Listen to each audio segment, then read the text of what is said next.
కృష్ణంరాజు గారు చెప్తుంటే కూడా మేము విన్నాము. అవును. చిరంజీవి గారి అక్కడికి కోడలు వెళ్ళినప్పుడు గాని ఉపాసన. కోడలు ఉపాసన గారి గురించి. కృష్ణరాజు గారు ఒకసారి ఎక్కడికో మేము బయటకి రెస్టారెంట్కి ఏదో వెళ్తే ఒక డోరు ఇలా పట్టుకొని ఆయన ఎక్సర్సైజ్ చేయడం అలవాటు. అది పట్టుకొని ఎక్సర్సైజ్ చేస్తుంటే తెలియదు, ఆ డోర్ జరిగిపోయి గొక్కుని పడిపోయి స్లిప్ అయి కాలుకి దెబ్బ తగిలింది. ఇప్పుడు మేము అపోలోలోనే అక్కడ చేయించామన్నమాట. ఆర్థోపెటిక్ డాక్టర్ ఫేమస్ ఆయన కేజీ రెడ్డి గారని. అప్పుడు పాప అంతా అమ్మాయి బాగా ఉపాసన చాలా బాగా చూసుకుంది.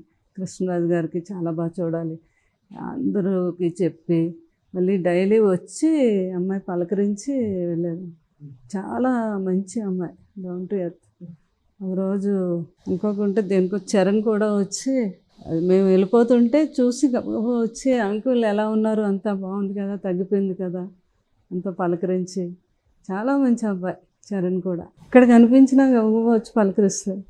అందుకన్నా ఎవరికైనా కావాల్సిందే ఉంది, ఆ పలకరింపే కదా. చాలా ఆనందం. అందుకని నాకు కృష్ణరాజు గారికి బాగా ఇష్టం. మన బాబుకి ప్రభాస్ గారు కూడా మంచి ఫ్రెండ్స్, చరణ్ వాళ్ళంతా ఫ్యామిలీ ఫ్రెండ్స్ వీళ్ళంతా.